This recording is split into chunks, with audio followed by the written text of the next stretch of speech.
War rages across the mortal realms. New alliances are formed while others lie shattered, and the dominant powers ever seek their next conquest. While this and countless other battles rage on, one fact is becoming clear. The season of war has begun. This video is brought to you by the support of our channel members and the FLGS Partners, Warfire Minis, and X-Planet. Hello and welcome to Season of War! We're excited to bring you another game of Age of Sigmar today. I'm Jordan, here with Ridge again for another Battle in the Mortal Realms. Yes! A good thematic one. We are using two of the new heroes from the Harbinger's book. Yep. Obviously the Nurgle and Fyreslayers hero, as you could probably guess at this point. So we do have to start by saying a big thank you to Games Workshop, who did send us advanced copies of these boxes to get these heroes on the table as quick as possible for you guys. Yep. Showcase the new models, how they worked and play and all that stuff. So I'm excited to test it out. The Fyreslayers and Nurgle ones, I think, are two of the more interesting ones. Of the four, yeah. Yeah, so excited to see how they play. I think this is a good, interesting just matchup between these two armies. Yeah, two foot-slogging, slow armies. Yes, A lot of objectives. One that wants to smash hard and one that doesn't mind getting hit. Yes. Though mine doesn't mind getting hit either. A bit of both, yeah. Yeah. But jumping right into things, the mission we're playing today is limited resources. Now, it's 6 objectives on the table, hold 1, 2 more for scoring. The twist with this mission is if you hold any objective for 2 turns in a row, with your opponent not taking it away from you for a turn or whatnot. Consecutive, yeah. Yep. Then that objective cannot be scored by you at all for the rest of the battle. So you kind of always got to be moving forward or going to different areas. Exactly. It's going to be really interesting. It's another mission that has a mental strategy element. Yeah. That you're going to learn how to play it just by playing it. And this is our first time, so we're kind of just excited to jump in. Thought much about it, but it's I feel like this is one. Just try to see how it plays first, right? That's the first step. So we're going to be getting a handle on it here today. So hope you guys enjoy as well. But Ridge, you want to talk about your Nurgle? Yes, so we are playing Blessed Sons. It kind of just gives my mortals, if 6 is kind of the Stormcast ability to do disease to you. There's not really any other good sub-factions with what I was running. So I'm running the Maggotkin. So these lists are always so fun, having the anti-charge and that kind of stuff. So we got the Maggotkin, we got the Harbinger of Decay, kind of showcasing the new Harbinger model. He is going to be the general. He has the overpowering stench command trait to turn off command abilities, which is just amazing, and split horn helm for 4 ward save. Pretty classic loadout, usually on the Lord of Afflictions you see. And then I do have a Rotbringer Sorcerer, so he is going to be my only Locust. And just when he casts endless spells, those actually count as disease as well. So kind of cool, just spreading even more disease. And then I have 2 units of 10 Plague Bearers for Battle Line, and then a big block of 10 Blight Kings, and then just 1 single bug. And because it's this season, I got 2 new endless spells. The Suffocating Grave Tide, which is awesome, has a 5-up 5-up mortal wound horde killer now. Yep. And then the Pendulum is back. It's D6 mortals now again. And both pretty cheap, so yeah, hopefully we're gonna get those guys out. I know you have probably the Nulcidian icon, yes, but of course we'll see if we can do some mortals with that. Yeah, so as we mentioned, I'm playing Fyreslayers today, and my sub-faction is Greyfeared, so this gives me extra artifacts 2 extra artifacts for my little heroes, as well as an extra wound on all their profiles. So a little tankier. I'm a full foot-slogging army here today with 2 big 15 blocks of Hearthguard Berserkers. They're obviously super meaty. They actually did go up in points with the recent battle scroll. So this list actually went up about 60 to 80 points overall. Yeah. I think 70 exactly. And mine went down. I didn't mention that. A lot of the Maggotkin and stuff. Yeah, so interesting. They're obviously a super strong unit. I've been wanting to run them in 15 blocks because 10s can still get lifted. So the 15 will hopefully give me that added resiliency. In conjunction with the Battlesmith, so good, bringing guys back. 4-up rally still, yeah. So it's 2 big units of 15 Hearthguard Berserkers with broadaxes, and then just a unit of 10 Volkite Berserkers with shields as a screen and battle line. Yep. And then a full complement of heroes. I have the Rune Master and the Rune Smiter. I have the Rune Father, who is my general. He's got Spirit of Grimnir and the Weapon of Grimnir for the extra damage. All the Grimnir. Yeah, all the Grimnir buffs. And then the Battlesmith, who I mentioned, a Flamekeeper, because you gotta take at least 1 with this many bodies. Yeah. He's actually got one of the Nulcidian enhancements to give him an Unbind and Dispel or Dispel in the enemy hero phase. And then I have the new Grimhold Exile. I also gave him an artifact, which was the Vial of Manticore Venom. He can hit pretty decently already, so it just makes him a little more reliable. Yeah. And then, not to be undone, I have a Grimwrath Berserker off holding down the right flank of the battlefield for me. Everyone's favorite. Yeah, he's got the Draft of Magmalt Ale, so he can pop off and go ham at some point in the game. Yep. So a lot of foot guys, a lot of bodies to move, but a lot of resiliency in here as well. Yeah. So I was a bunch of drops because of it. Ridge, I think you were just a one. I did just do the Battle Reg. I was thinking maybe a Warlord just for the extra CP, but yeah, I just went with the Battle Reg, so I was able to dictate turn. Yep. Okay, so I would really want to thinking about taking first, but I don't think I can do a tactic. So I know you're probably going to be able to do one, but it's still at the point where I'm going to give you first, just so I can hopefully be at the bottom of the turn and set up. For sure. After. It makes sense. We got a good one for Fyreslayers as we jump into their first turn. Sounds good. Preparing for war, the Fyreslayers' battle tactic is seize by force, and they strike the rune of Farsight.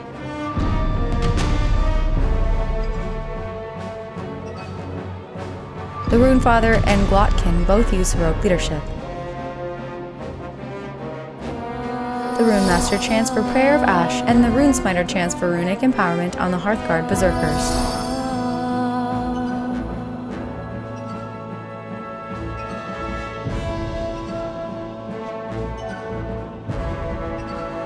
The Volkite Berserkers use at the double. Yet, we still have our campaign going to get our Beasts of Chaos army painted. Toss over a super thanks if you want to chip in.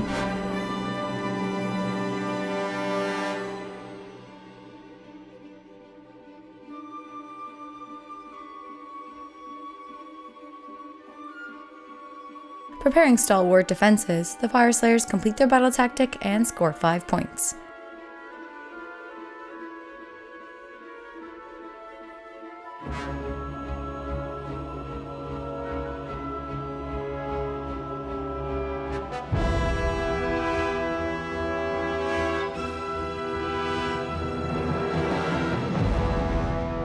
Well, as Ridge alluded to, I had a good turn one battle tactic for Fyreslayers. I had a pretty conservative turn. With my Runehold Exile, I could have been hyper aggressive, gone, charged literally across the board with the rune. I would have been moving 12 with both my units of Hearthguard. So could have thrown everything in there. Yep. It was a legitimate viable option and strategy to get in pin deep, be fighting on those objectives. But I would outrun a lot of my hero buffs. Yes. And even if my Grimhold Exile can run and keep up with him for that turn, that's only one hero away from losing my ward save on my Hearthguard. Yep. So here, just gonna play it measured, play smart. You have a tactic you can do, so why not, right? You're already... Play conservatively, let you kind of come into me.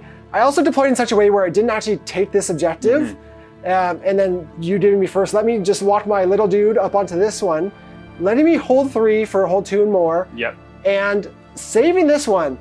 Which means I don't start the timer on it, which means I could potentially have this late game when it gets a little harder to store. Yes, yeah. So hopefully that works out in my favor, and we'll just, I guess, see how the game plays out. So we go into Nurgle turn 1. Let's do it.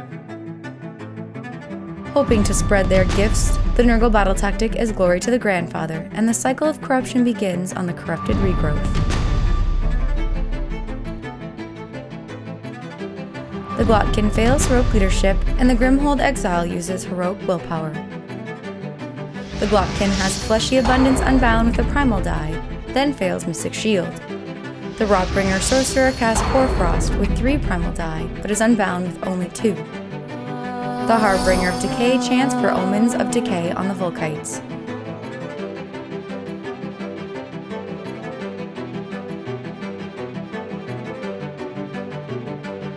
The Lord of Affliction uses out the double.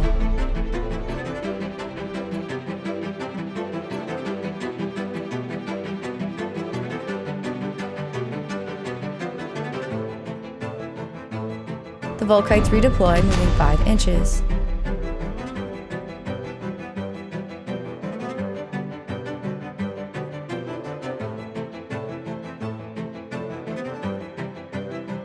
the Blight Kings use forward to victory and make their charge.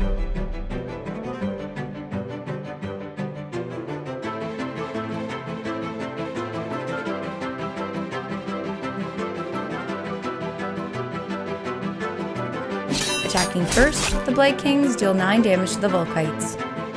The Volkites fight on death and deal 1 damage, then the rest of the unit piles in and deals no damage. The Blight Kings deal 4 mortals at the end of the combat, and the Volkites suffer 3 from disease. Deterred by the stubbornness of Duardin, the Maggot King fail their battle tactic and score 3 points.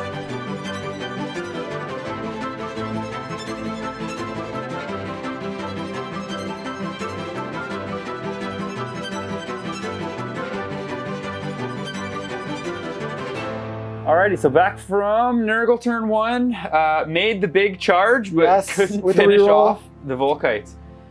Tactic-wise, I pretty much had, I was either going to do, I was originally, my original plan was thinking I could be on the outsides, but you need to actually be 2 in your zone for that tactic. So the one here, I was thinking either destroy something within 12 of my tree, but I can't because you have the Hearthguards there. So it was just kill more units than I have killed of my own, which is a Nurgle one. Now, I made the 8-inch charge because you made a 5-inch redeploy, which was huge. Almost huge because I made it on the reroll. Yep. But then I was only able to get 5 Blight Kings in, and now that we've lost GV, the Blight Kings in a 10-pack is just 1-inch attacks, is just like that old. Before the GV battalion, it's like they get affected so badly from it. In combat output, they're better in 5s for leveraging damage, but they're not as resilient. No, and being all defense with a giant block, like all those things are obviously amazing. If you get the spells off. Yeah, exactly. Which we saw at the beginning. I rolled. I don't know, but I used 1 primal to dispel 1. That's right. So I had 3 primals. You had 2 primals. No, I had 3 as well. But at the end for Hoarfrost. After that one I threw everything at Hoarfrost, hoping to get like Ren 2 or Ren 3 on those Blight Kings, which would have definitely killed them. Yeah. But then my 5d6, Jordan beat me with his 4d6, because both his primals he rolled a 6. Yes. So just roll good. Yeah, that's this edition. Just roll good with magic. Yeah, also showing though, the Nullstorm artifact actually came up, or the enhancement of letting me dispel twice with my die. Yeah. Now it didn't in the end matter actually because you failed Mystic Shield. Yes. But that if you had got Mystic Shield on a 5, you decided not to do the primal because you wanted to save them for Hoarfrost. Yeah. I would have had a 3rd unbind because of that ability. Yeah. So I could have unbound all 3. Yeah. Had you not. And even that, it's like it takes some time, but it's like I failed Mystic Shield with a 4, so I was like, do I throw some primals at that? If I do, you're going to just use them to dispel it, and my 4 is a low number. I could still unbind you naturally. Yes. So then it's like that. I saved them all for Hoarfrost. So that's what this edition is already like. Magic's going to be swingy. Yeah, there's so much of it, which you know that's going to happen. So anyways, I failed my tactic because I left 1.5 Volkites there, and I'm going to get the point. Yeah. But I actually don't even need the point because I'm going to have these 4 anyways. Yeah, and so it's interesting because I could let you score it if I can score other ones. Yeah, because now I'm only going to be able to get that for 2 turns now. Yes. And so then I don't want to get this many objectives, which I've already got 5 of. Potentially, yeah. So it's interesting. Yeah. But we'll find out, and I guess jump into priority. Not think that through. Yeah. But it scores you it, and it's the 9 points still, right? Yeah. All right. And it's consecutive of your turns, so. I've got the old bulldog. All right, let's go. Let's go, Yuri and Levon. That's a 1. The classic Only need 1. a 3. Only need a 3. All right, Ridge, it's all you. So yeah, I'm gonna take the turn, and let's see if we can slowly chew through some Hearthguard Berserkers. Sounds good. Going into Nurgle, turn 2. Let's do it. The Maggotkin battle tactic is surround and destroy, and the cycle of corruption progresses to Feckin' Vigor.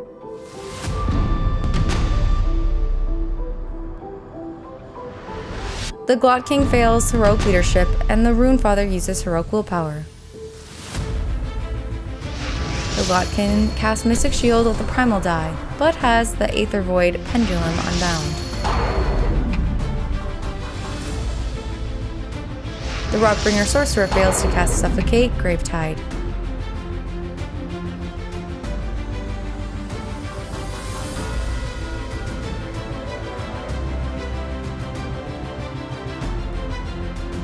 The Plague Bearer is used at the double.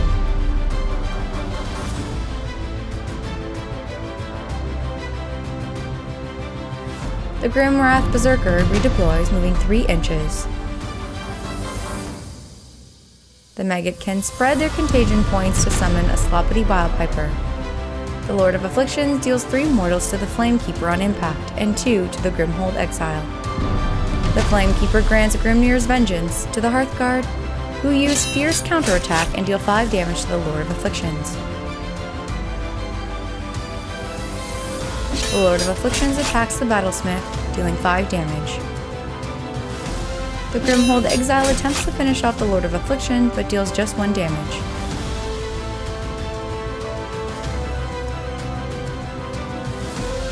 Fighting next, the Blight Kings finish off the Volkite Berserkers. The Flamekeeper deals no damage, but the Battlesmith finishes off the Lord of Afflictions. Having taken a big risk, the Maggotkin fail their battle tactic and score 3 points.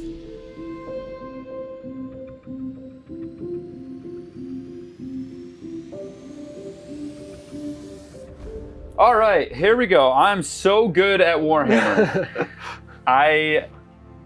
Going into this turn, tactics are hard. Well, the territories in this one. Yeah, because tough. the territories are up to half. I am not fast, so I can't get a lot of the tactics that are available here. And then even the Nurgle ones, like, I'm not taking it at the Hearthguard, so I can't get the tree one. There's a few other ones that I kind of could do, but I went with the one having wholly within 6 of each board edge. Yeah. I started setting up for that play, auto-ran them 6. I brought back him, which is annoying that I had to bring him back, but I need to get my tactics. Did that, and then completely forgot that Lord of Afflictions was supposed to go back in this, which with a run of 1 he could have been wholly within 6. Yes. So that would have got me my tactic.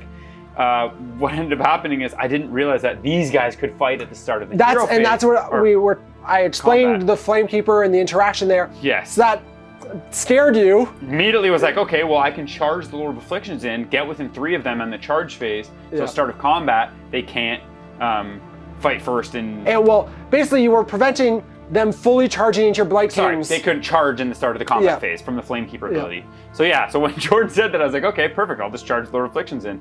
Completely forgetting that I needed to run him to get my tactic. So things like that happen a lot. And here I'm not gonna get my tactic.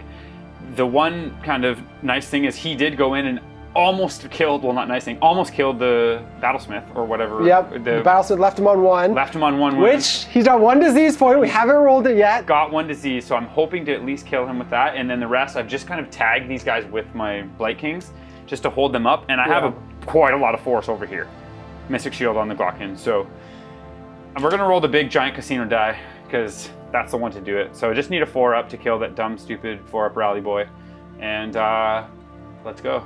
This dice this is a special present from Big Phil a while ago, so I know it's gonna roll me a 4. Nope, not today. Battlesmith lives. Bunk. Nice, and that'll take us then into Fyreslayers turn 2. Boo. Responding in kind with aggression, the Fyreslayers' battle tactic is led into the Maelstrom, and they strike with the Rune of Relentless Seal.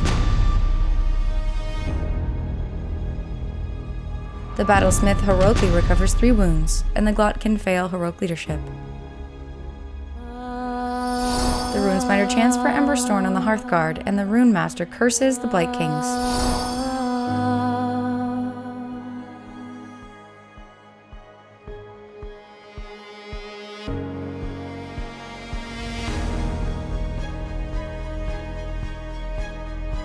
The Hearthguard Berserkers use out the double.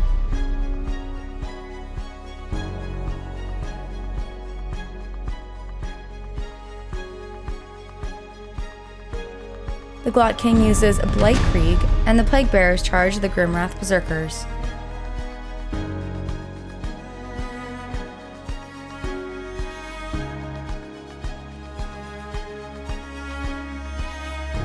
The Runefather uses Lord of the Lodge, and the Bilepipers sing My Love is Like a Ripe, Ripe Fart. The first unit of Hearthguard attacks, dealing 9 damage to the Blight Kings.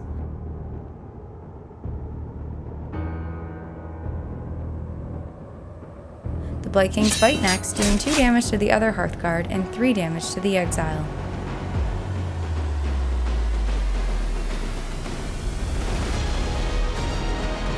The second unit of Hearthguard also fights the Blight Kings, dealing 17 more damage. The Plague Bearers deal no damage, while the Grimwrath deals 3 to them.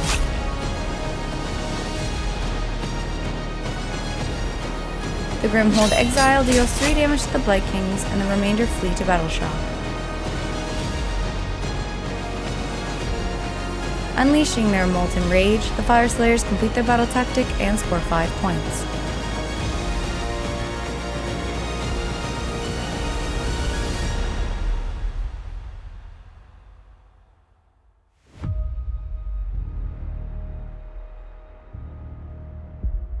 Fyreslayers turn 2, and well, this turn was spicy. There was so much that we were thinking and talking about throughout this turn. Yeah. Battle tactics were already a little difficult for me.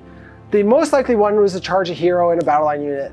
I could have sent my Grimwrath to his death, or do some other little things, but that was the most reliable. Yep. Kind of wanted to go deal with them anyways, but it does put us in an interesting position on the objectives. Now, we didn't talk about this in your recap, but for me, now that I've held these for 2 consecutive turns of myself, I cannot hold these 2 anymore. And because you, turn 1, took 5 objectives and then scored them all again round 2. I can't hold any more objectives. Ridge can hold this objective. So this is like, obviously, Tate's playing and experiencing or watching us. Watch us do this stupidly, or mainly me, and learn from this. That's why we make battle reports, is so that you can learn from our mistakes. Yes. I mean, that's one of the great things of it, right? That's Actually, how you learn. It literally is. Yes. And they are made. You want to, in this one, you want to score 2 or more with the least amount of objectives possible. And that's why it was, I think, had been really smart for me with my Grimwrath not to deploy on this objective or tag it turn 1. Yes. Now, I tagged it this turn because I was hoping to get more by getting my Grimwrath with a charge on this objective. Yeah. But I made a Blight because of Blight Creed, and you made it was an easy charge, but you did Blight Creed and then didn't let me pile in with Sloppity. Yep. Otherwise, I'm piling in twice and potentially getting on there. So if you had went for the Mortals or something, I still could have done it. So even in this case, you knew after that you could only get the same amount as me, which wouldn't get you more. So then you should only hold 2. I can't remember the order in which I moved those guys. Yeah. But well, the charge was later anyways. Yeah. So I was saying, I just, you slip for that amount of ability. You don't think about that, but you should have just not, because you would have only got 3 then if you were over here. You wouldn't have got this one. Yeah. So anyways, it hurts me to hold this one because now I don't actually get any points for holding this one, and it starts the clock. Yes. And if you come take this before and then I walk off, it lets me store it 2 more turns, but it's interesting. It's going to be a low scoring game. And I feel like the recap is going to be a lot of what we're talking about here. So otherwise, though, big thing was getting Curse off on the Blight Kings. And then getting the Hearthguard around. I just rolled pathetic with on your saves. That was very bad. And then had the final 3, you rolled a 6 on the Battle Shock, so they fled. I needed a 1 or 2 and none would have left, but then a 5 up, they all went and I rolled the 6 and all of them ran away. So it was just not good. That does put us in a position where we're going into round 3 priority. I got this weird frog die that I'm hoping the Slan can that's bring a me back. 5. Oh, Ridge. It's giving me every chance to do this. I can't remember I got that. I obviously am just gonna go here and try to score my 1 and get my 1 tactic. Yep, makes sense. We'll go into Fyreslayers. Sorry, we'll go into Nurgle, turn 3. Let's go. Staggered by their shorter foe, the Nurgle battle tactic is magical dominance, and the cycle of corruption progresses to the burgeoning.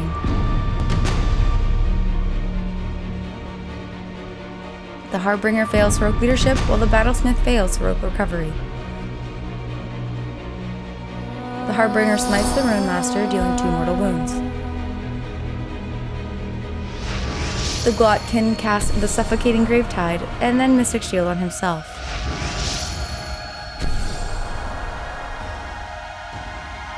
The Rodbringer Sorcerer fails to cast Aether Void Pendulum. One day he got a spell off. The Glot King uses out the double.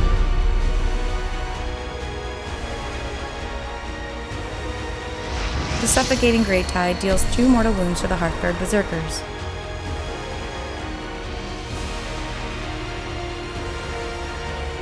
Sloppity plays My Love is Like a Ripe, Ripe Fart. should we record a jingle for this damn song?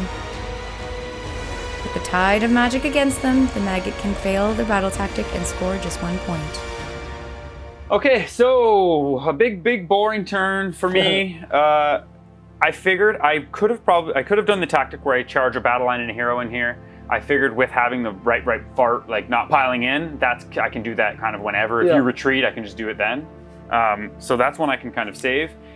What I can't save, because I have one wizard over here who you're probably going to kill, is either getting one spell off and not being unbound, or killing something with an endless spell. Yes. The first one is a little more legit, because if we would have got primals, I could have thrown absolutely everything at it, or, which we didn't get any primals, I just needed to cast it and you not unbind it. Yeah. So that's kind of, I figured I would try that in this turn, so then in turn 4, turn 5, I could get those other ones. Regardless, it was going to be even whether there's primal or not. Yeah.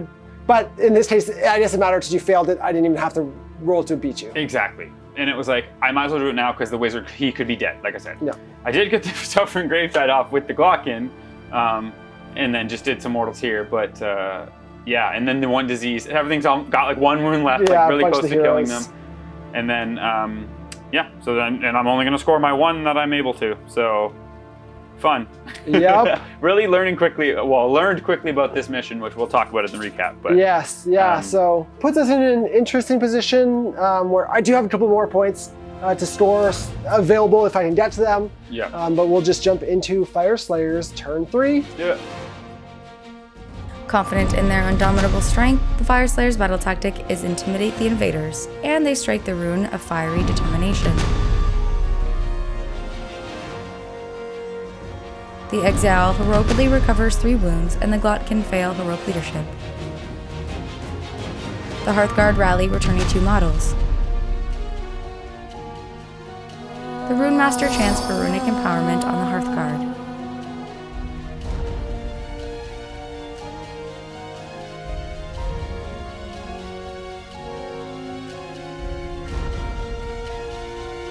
The Rotbringer Sorcerer redeploys 1 inch. Ah, yes, classic. Enjoying our battle reports? Join our YouTube membership to support the channel and get an extra match every week.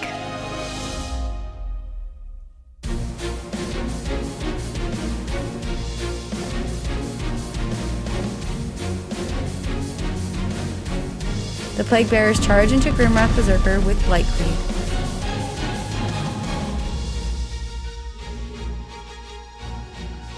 The Flamekeeper grants Grimmir's resolve to the Hearthguard, but they fail their charge. The Hearthguard attack and take out the Rotbringer. The Plague Bearers deal no damage. Just assume Sloppity plays his fart song every turn.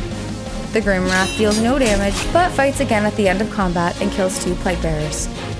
Not able to cover enough ground, the Fyreslayers fail their battle tactic and score just 1 point.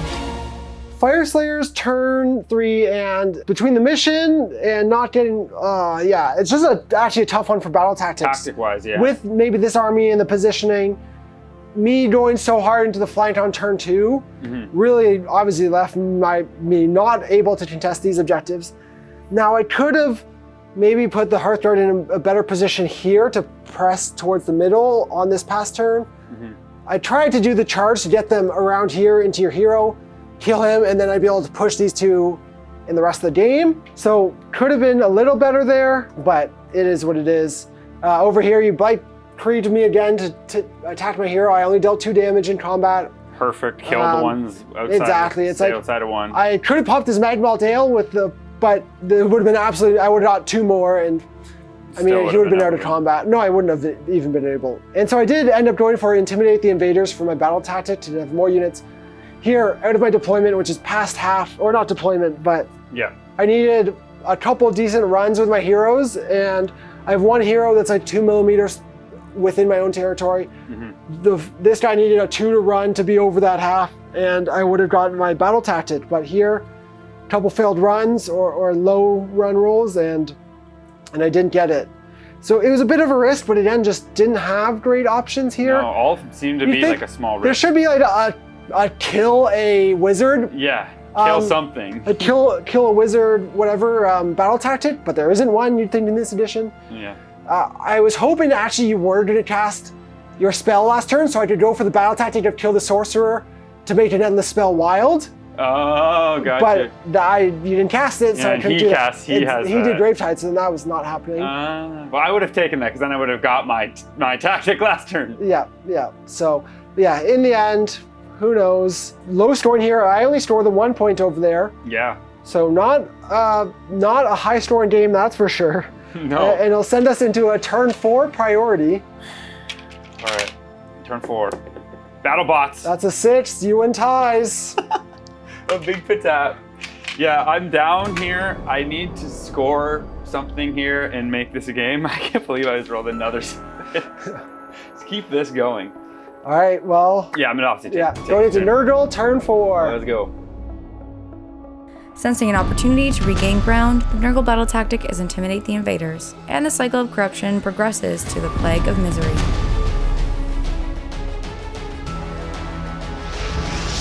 The Maggotkin casts the Aether Void Pendulum, but fails Mystic Shield.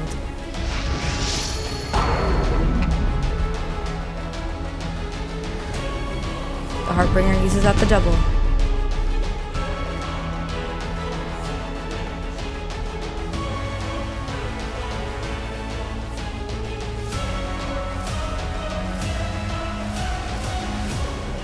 The Maggotkin spend their contagion points to summon 3 Nurglings.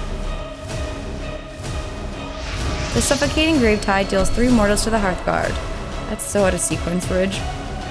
Maximizing their strategic options, the Maggotkin complete their battle tactic and score 3 points. Alrighty, so back from Nurgle turn 4? Yeah. Turn 4, quick, easy.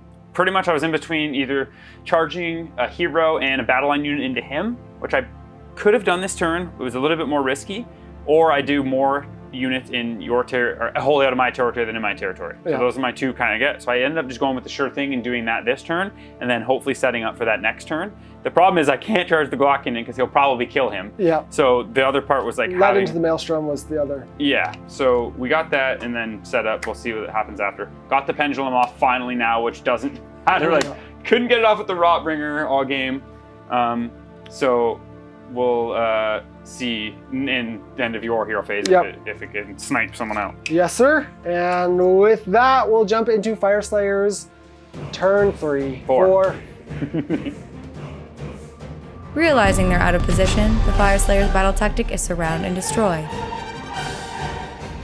The Exile uses heroic willpower to dispel the pendulum, and the Harbinger fails heroic leadership. The Rune Smiter uses up the double to automatically run 6 inches.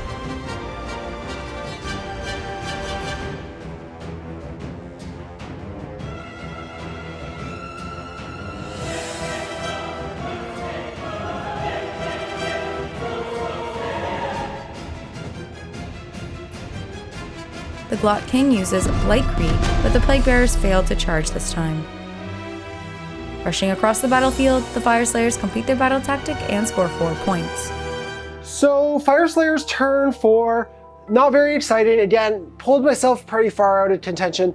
My original goal in this mission was to put my 30 Hearthguard right in the middle. But with how far you went over here, I kind of got, pulled myself out trying to deal with them. I got for Surround and Destroy here finally because I could just retreat out and put the stuff at the side. Those Hearthguard are not doing anything the rest of this game. Yep. And I could have gone for a long bomb charge, but if you had have redeployed, it would have been a big redeploy. It would have meant they were stuck back here. So I got a big run on them, so I ran them up, trying to put pressure for the next turns for objectives. But here, because you so kindly left this objective. Yeah, I said to Jordan right after, I don't know why, I was just trying to be quick and just do it. I could have easily put the Nurglings on the point. Yeah. Or ran the Maggotkin on. Yeah, so I'll get this one for getting me, it gets me an extra point. We'll see in the end if that makes or breaks anything. I don't think it will, just because I can't score anymore. But again, just kind of setting up. Again, not having, you can't use at the double multiple times. Meant my Hearthguard, I had actually planned to keep them in range to get the run and charge from the hero, because we saw on this last turn, the prayer can fail. But the hero didn't run fast enough to keep up with them, to keep them in this buff, because it is quite a small range of only wholly within 6, and it's in the hero phase, so it's not like you can move one or the other first. Yeah. So trying to set up and just to store as many points as I can next round. I'll get 4 this turn with the battle tactic and everything. Setting us up Which for is big. another priority For Jordan roll. to win one priority in his The life. last one to bring it home. What do you want to beat? What do you want to beat? Oh, wicked dicey. You always be able to beat that. All right, let's go. That's a 3. That's cocked. It's a 5, but it's That's cocked, it's a rock. 100%. Just a little 4 up. Okay, well, we're going into Nurgle turn 5. Let's do it.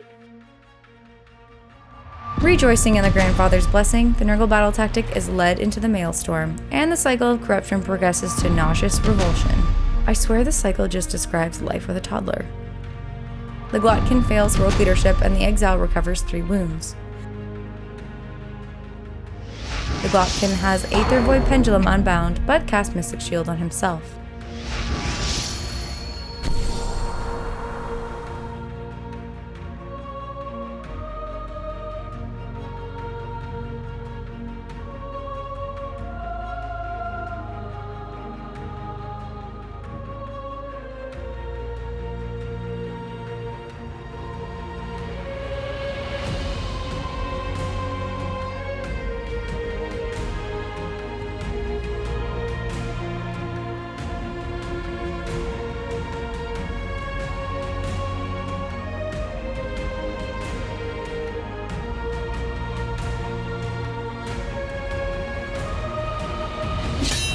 The Plague Bearers deal just 1 damage to the Grimwrath, who chugs his Mag Malt Ale and deals 8 damage in retaliation.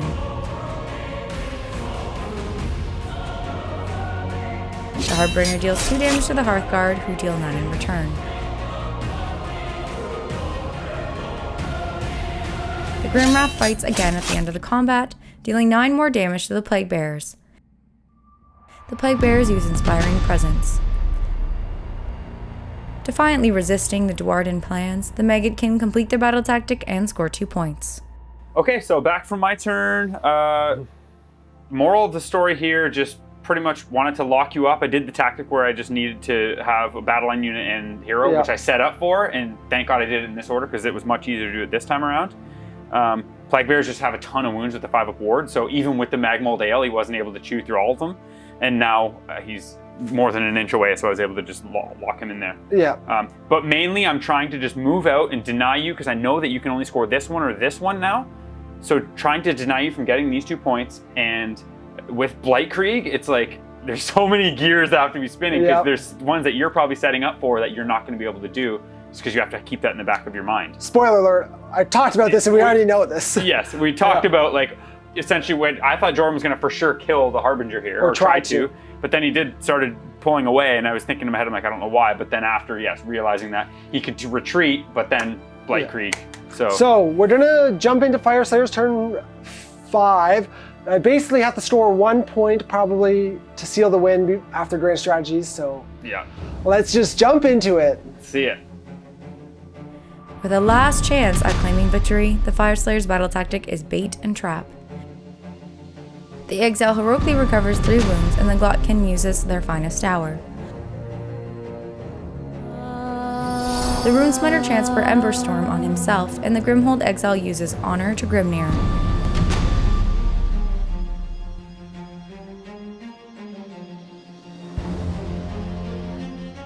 The Runesmiter uses At the Double.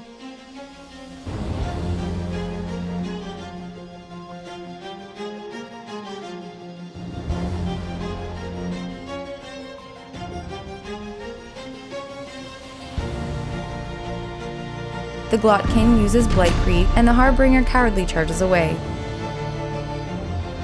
With the moment for glory here, all 4 Fireslayer heroes failed to make their charge.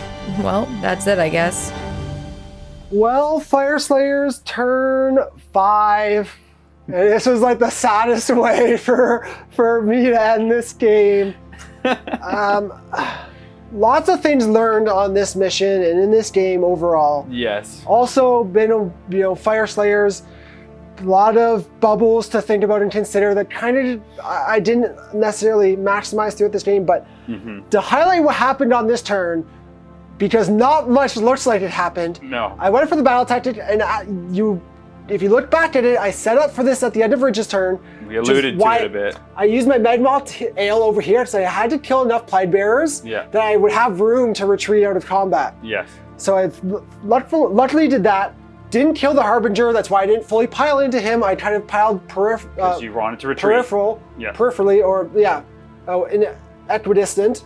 And it kind of getting in a way where I could pull my Hearthguard out of range for some hero charges. Now the tough thing about this battle tactic, so the one I went for is bait and trap, retreat 2 units, had 2 in combat, that was doable, and then charge 2 units in. 2 hiccups in the plan are redeploy, which is like a minor one, but then Blightcreed is the obvious one. So the problem here is the sequencing. I moved the Hearthguard first, you didn't redeploy, smart. I would have loved to put 2 heroes up, like spread them out here, and then if you charge something in with Blightcreed, the other 2 heroes in behind can go in. Charge him, But because there's like the minutia of just the different options and trying to maximize here. What it came down to was when you move them out, it was like I knew 100% I was going to charge that Harbinger in and either try to lock, like tag those 3 within 3 inches, which if I would have rolled like a 7 or an 8 or a 9 or whatever. Yeah, a bigger charge than you could have. I rolled the 5, which made it way better for me to just be a coward and go over to this side. Make my charge and make harder. your charges 9s and 10s and 11s. And there was nothing I could do, like, I couldn't ever, even if I moved my 2 heroes, could have theoretically moved first. Yes. And in hindsight, that would have been better. But they would have also, you could have moved the Harbinger over and then Blightcreed's over there. The Glockin could have went into that. Maybe it would have given these heroes a better charge. Maybe I could have done the Ember Storm on the Rune Master to get him up closer. I tried to give myself like 5 heroes to charge with as options. That you could do, You charged one of them and then the other 4, I mean, mostly 9-inch charges, failed them all. And that was all she wrote. The way it worked out was the boring way. It was like it would have been a little definitely disappointing for the Fyreslayers and the Dwarves, but. And it could have been, we were saying, it's the 2 new Harbinger heroes that would have been like fighting. Could have gone head to head if Ridge wasn't a coward at the end of the game for the win. Yeah, but I got a tide of this where I thought for sure this was over, like because I couldn't only score 1 of these points for the rest of the game. And a big story in this is like, for both of these armies is the tough battle tactics. Neither of us are you have magic, I have none. But even the magic battle tactics are unreliable because I have unbinds. Yes, and Null Stadium Icon, just a bunch of different things that you can shut it down with. I think this is a good example of 2 armies that don't have great battle tactics. And don't play well in this edition. And don't have great, and also don't have great tactics in general on a mission that has the territories up to half, because some of them are so much harder. Even the ones that are slow as well. Right? We saw it. You accidentally failed the one. I failed that same one because I needed a 1-inch further run with my 1 hero. Because you killed the one, so only needed 1 other hero across the border. I failed the tactic, that first one, which this is the easy Nurgle one of killing more units than yours die. I left those 2 Volkites. Like so many little parts that were like, oh my god. And the biggest one is, like I said, I just for some reason didn't put those Nurglings on the point there, which would have denied you that 1 point and I would have won. But like so many things. Like, lots of little things. It's like when you talk about worlds, like it's like you don't think about those tiny little things that were like make so much of a difference. Especially on a mission like this, right? We tied 15-15 playing till the end of round 5. Just because, I mean, I won all the pryos. I think that is an element too, because any prio and I sneak one of these objectives for a turn. For sure, you would have retreated or get further on a charge and get in, right? Like I get that last turn and you're not tying me up, I'm on the charge. So I think obviously prio going my way will let me store a couple points. But me just not being a dum-dum is also, like I talked about at the beginning, was like not fully understanding the mission, just kind of going, tagging all the objectives like you normally would. I didn't need to like take this one when I was like, oh, I got it back. I'm like, well, I shouldn't have. I should have let you get it, and then I could have got it later. Might not have been able to get it, but still, like those instances when you know you're going to get 2 or you know you're going to get more already, don't go for those extra objectives. It just doesn't make sense. And that's exactly it. Like trying to get away with capping as few as possible. And especially ones that you know you might be trading a little bit, so that you have, maybe you're to store it 3 turns out of the game rather than just 2 in a row. So different options. Yep. Definitely was a weird one, definitely low scoring. Yeah. So this is one you got to play, I think. Like once you play it once or you really think about it, then you'll be able to do it. But it was an odd one. But overall, it was fun. I think MVP is Sloppity. Yeah. He's still just so good. Yeah. Just the harassing the little guy, like my Grimwrath. And I didn't even really have demons to summon like near the end. I had quite a bit. You did have a bunch of points. Yeah, and just drones. Like couldn't find my 3 drones, but I usually run like 3 drones or more plague bears. But yeah, that ability against combat armies is just ridiculous. It's so good. Yeah, so could have been kind of a different story if with summons. Even this mission is also super spread out, and I think my plan with the Fyreslayers was great off the start, but I could have adjusted and maybe. I ended up having pushed so hard this side, I think really hurt me, obviously, for getting back to this side of the board. Mm-hmm. No surprise. Now, could have probably, even after that next turn, put those Hearthguard right in the middle and try and tag the edge of this objective. I went over here to try and make a charge into the Harbinger with the Flamekeeper. I didn't get it, so they were even further behind, right? Yep.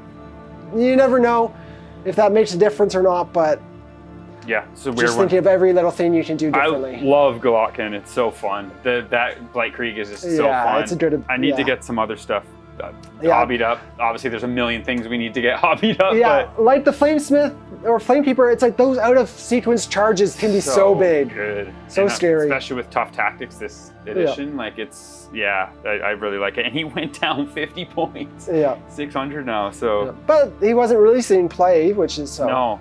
Well, you didn't really come into him. He didn't. I know, and that's the other thing. It's like he didn't get to do a bunch of damage. He will completely obliterate that tiny little rune smiter. Doubt it. Jordan wouldn't even let me roll the dice. He's like, no, it's fine.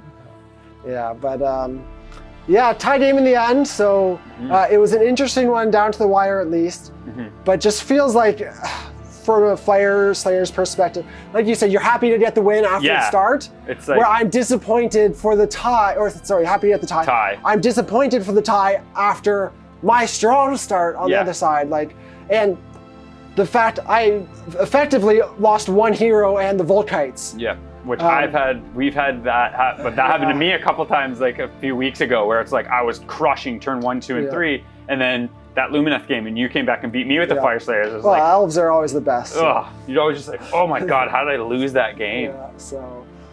Little things here and there. Again, this mission very spread out. Yeah. It's tough because Fyreslayers want a castle and there's no center here. I wanted to be in the center, but your play, and maybe in hindsight, I shouldn't have been positioned even over there to let you charge over there, where I could have been more packed, but terrain and all that kind of impacts it too. So, in the end, this is what we got. a tie between terrible tie. Nurgle and Fyreslayers. My little hero definitely did more than the Harbinger, though. Jesus, he was awesome. The little exile. His ability did a bunch of damage in the early bit. Yeah. The ability, the running charge ability, didn't end up mattering. There was a couple turns I could have positioned a little better. With the setup on the previous turns. To get ready, play into it, but. And then this Harbinger of Decay, I don't know. He's okay. I like that he's a priest now. Like, that's okay. But 190, he's only 40 points. Well, actually, the Lord of Affliction's still 230. So he's 40 points less than the LOA. If that Lord of Afflictions would have had the Splithorn Helm and Overpowering Stench, that would have been a lot better. And it just so happens that I took a grand strategy to kill all the wizards, which I obviously didn't get here. Yeah. But had I taken the normal Fyreslayers one, he could have very likely a chance at dispelling it. Yeah. So I guess that is another thing, having a priest. But I would have loved to not have him and then had something else and just made the Lord of Afflictions the same thing. But he's a really cool model, and yes, he is. But that's about it. A disappointing tie here. Great tie. Awesome tie for Nurgle. But we'll wrap things up there, guys. Again, first look at this new mission for us. Hope you guys learned as much as we did, had fun watching it as well. Don't forget to stick around for more content with the new GHB and all the new adjusted armies from the new battle scroll. We're excited for all the changes. Looking forward to more games, so hope you stick with us as well. Don't forget to check out our channel membership if you want more content and to help support the channel so we can keep doing this. Yes. But otherwise, that's about it, and we'll see you soon in another battle report. Have a good week, everyone.